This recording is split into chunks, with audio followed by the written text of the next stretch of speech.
नमस्कार दोस्तों, स्वागत है आपका मेरे चैनल आध्यात्मिक कथा में। मैं हूँ पारुल गुप्ता और आज हम जानेंगे कि क्या है मकर संक्रांति को मनाने का कारण और उसके पीछे की कथा।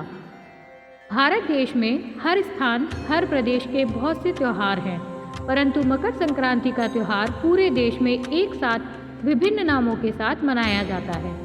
आंध्र प्रदेश और तेलंगाना प्रदेश में यह उत्सव 4 दिनों तक मनाया जाता है।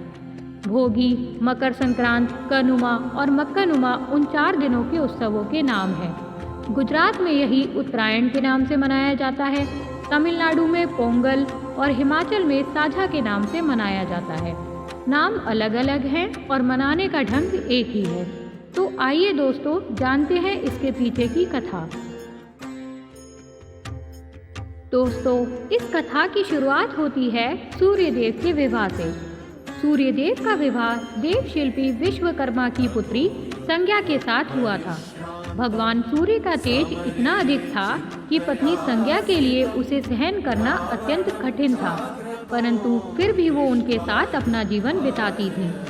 उन्हें 3 संतानों की प्राप्ति हुई, यम यानी यमराज, यमी यानी यमुना और वैवस्वत मनु। 3 संतानों के जन्म के बाद संज्ञा के लिए सूर्य का तेज असहनीय हो गया, जिस कारण वह अपनी छाया को उनकी पत्नी के रूप में स्थापित करके तप करने चली गई थी। सूर्यदेव को छाया पर जरा भी संदेह नहीं हुआ और वो उनके साथ खुशी खुशी अपना जीवन व्यतीत करने लगे। सूर्यदेव और छाया के मिलन से शनिदेव, तप्ती और सावण्य मनु का जन्म हुआ। जब शनि छाया के गर्भ में थे, छाया तपस्यार्थ रहते हुए व्रत उपवास करती थी। कहते हैं कि अत्यधिक उपवास करने के कारण गर्भ में ही शनिदेव का रंग काला हो गया। जन्म के बाद जब सूर्यदेव ने शनि को देखा तो उनके काले रंग को देखकर उसे अपनाने से इनकार करते हुए छाया पर आरोप लगाया कि यह उनका पुत्र नहीं हो सकता। लाख समझाने पर भी सूर्यदेव नहीं माने। इसी कारण खुद के और अपनी माता के अपमान के कारण शनिदेव सूर्यदेव से वैर भाव रखने लगे। शनिदेव के इस व्यवहार से नाराज होकर सूर्यदेव ने पुत्र शनि को अपने से अलग कर दिया। इससे शनि और छाया ने सूर्यदेव को कुष्ठ रोग का श्राप दे दिया। पिता सूर्यदेव को कुष्ठ रोग से पीड़ित देखकर यमराज काफी दुखी हुए। यमराज ने सूर्यदेव को कुष्ठ रोग से मुक्त करवाने के लिए तपस्या भी की, लेकिन सूर्य ने क्रोधित होकर शनि महाराज के घर कुंभ, जिसे शनि की राशि भी कहा जाता है, उसे जला दिया। इससे शनि और उनकी माता छाया को बहुत कष्ट भोगना पड़ा। यमराज ने अपनी सौतेली माता और भाई शनि को कष्ट में देखकर उनके कल्याण के लिए पिता सूर्य को काफी समझाया। तब जाकर सूर्यदेव शनि के घर कुंभ में पहुंचे। कुंभ में सब कुछ जला हुआ था। उस समय शनिदेव के पास तिल के अलावा कुछ नहीं था, इसीलिए उन्होंने काले तिल से सूर्यदेव की पूजा की।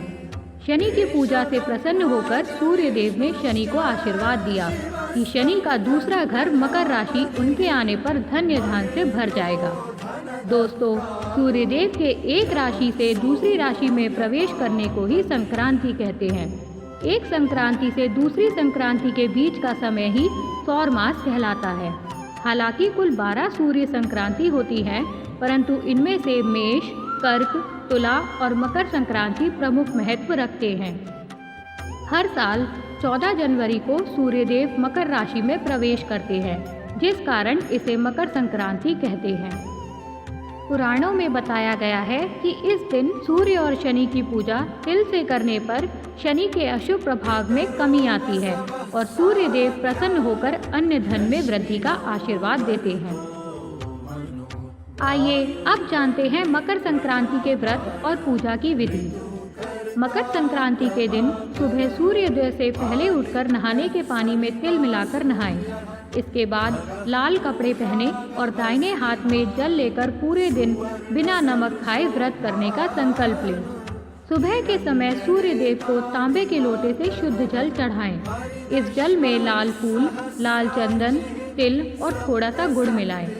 इस दिन श्री नारायण कवच, आदित्य हृदय स्तोत्र और विष्णु सहस्त्र नाम का पाठ करना भी बड़ा उत्तम माना गया है।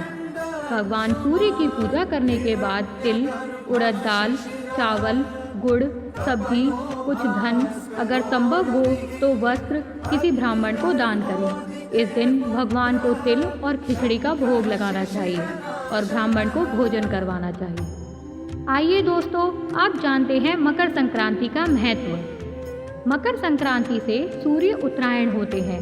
उत्तरायण देवताओं का दिन है। मान्यताओं की माने तो उत्तरायण में मृत्यु होने से मोक्ष प्राप्ति की संभावना रहती है। 14 दिसंबर से 14 जनवरी तक का समय खर मास होता है और खर मास में मांगलिक काम करने की मनाही होती है। लेकिन मकर संक्रांति के साथ ही शादी ब्याह, मुंडन, जनेऊ और नामकरण जैसे शुभ काम की शुरुआत हो जाती है।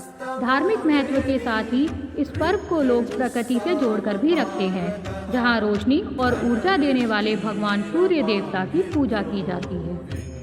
मकर संक्रांति के शुभ अवसर पर भगवान विष्णु की तिल से पूजा का भी विधान है। मान्यता है कि तिल की उत्पत्ति भगवान श्री विष्णु के शरीर से हुई थी और कहा गया है कि माघ मास में नित्य तिल से भगवान विष्णु की पूजा करने वाला पाप मुक्त होकर मोक्ष को प्राप्त होता है। अगर पूरे महीने तिल से नारायण की पूजा नहीं कर पाते हैं तो मकर संक्रांति के दिन नारायण की तिल से पूजा करनी चाहिए। ऐसा करने से जाने अनजाने हुए पापों से मुक्ति मिलती है। पौराणिक कथाओं के अनुसार मकर संक्रांति के दिन गंगा स्नान का भी विशेष महत्व है। इस दिन गंगा जी भागीरथ के पीछे पीछे चलकर कपिल मनु के आश्रम से होते हुए सागर में जा मिली थी। यह भी माना जाता है कि मकर संक्रांति के दिन गंगा स्नान करने पर सभी कष्टों का निवारण होता है। इस दिन को दिया गया दान विशेष फल देने वाला होता है। मान्यता है कि इस अवसर पर दिया गया दान 100 गुना बढ़कर पुनः प्राप्त होता है। वहीं इस दिन शुद्ध घी और कंबल का दान मोक्ष की प्राप्ति करवाता है। आयुर्वेद के अनुसार इस मौसम में चलने वाली सर्द हवाएं कई बीमारियों का कारण बन सकती हैं। इसलिए प्रसाद के तौर पर खिचड़ी, तिल और गुड़ से बनी हुई मिठाई खाने का प्रचलन है। तिल और गुड़ से बनी हुई मिठाई खाने से शरीर के अंदर रोग प्रतिरोधक क्षमता बढ़ती है। इन सभी चीज़ों के सेवन से शरीर के अंदर गर्मी भी बढ़ती है। 14 जनवरी मकर संक्रांति के साथ ही ठंड के कम होने की शुरुआत मानी जाती है। मकर संक्रांति के मौके पर देश के कई शहरों में मेले लगते हैं। खासकर उत्तर प्रदेश, मध्य प्रदेश और दक्षिण भारत में बड़े मेलों का आयोजन होता है। इस मौके पर लाखों श्रद्धालु गंगा और अन्य पावन नदियों के तट पर स्नान और दान धर्म करते हैं। पौराणिक मान्यताओं के अनुसार महाभारत काल में भीष्म पितामह ने अपनी देह त्याग करने के लिए मकर संक्रांति के दिन का ही चयन किया था। स्वयं भगवान श्री कृष्ण ने कहा है कि जो मनुष्य मकर संक्रांति पर देह का त्याग करता है उसे मोक्ष की प्राप्ति होती है और वह जीवन मरण के चक्कर से मुक्त हो जाता है।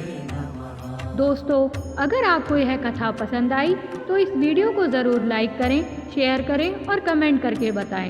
इस प्रकार की और भी कथाओं को सुनने के लिए आप इस चैनल को सब्सक्राइब करें। धन्यवाद।